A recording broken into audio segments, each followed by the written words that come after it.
Sadar ataupun tidak, seringkali emosi kita menjadi negatif akibat beratnya tekanan hidup yang ada. Kita menjadi lemah, kehilangan harapan, dan bahkan enggan melanjutkan kehidupan. Seandainya saja kita tahu cara keluar dari segala persoalan hidup yang ada, maka kita akan semakin antusias menatap masa depan yang gilang gemilang. Kabar baiknya, cara itu ternyata sangatlah mudah untuk dilakukan dan tanpa biaya yang mahal. Kita hanya perlu untuk melatih diri kita untuk mengeluarkan kata-kata yang positif dari mulut kita.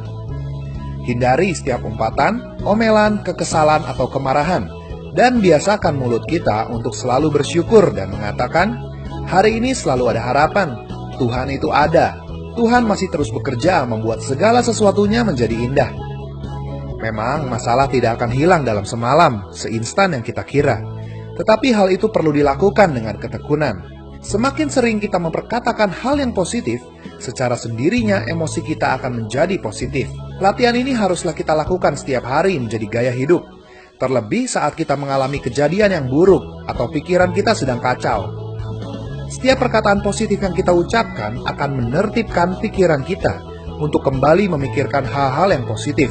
Sebagai akibatnya, setiap keputusan yang kita ambil akan menjadi solusi jitu terhadap permasalahan yang sedang terjadi.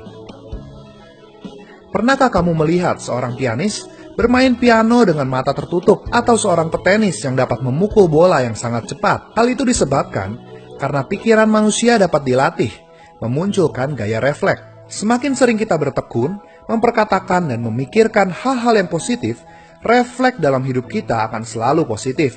Sehingga, kalaupun ada situasi buruk menimpa kita, kita akan selalu menyingkapinya dengan positif dan dengan tenang mencari jalan keluarnya.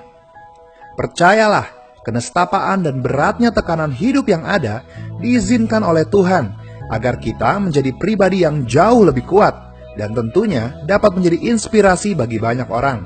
Jika ada orang yang bersalah kepada kita, maafkanlah orang tersebut. Sebaliknya, jangan sungkan untuk meminta maaf jika kita berbuat salah pada orang lain.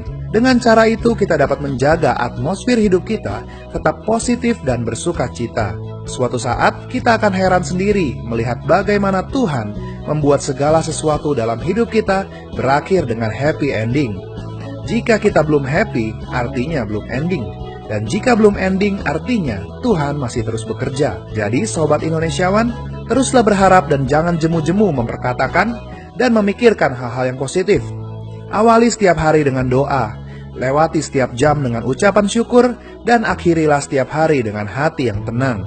Sebab kita tahu bahwa hari esok selalu ada harapan dan masa depan yang cemerlang.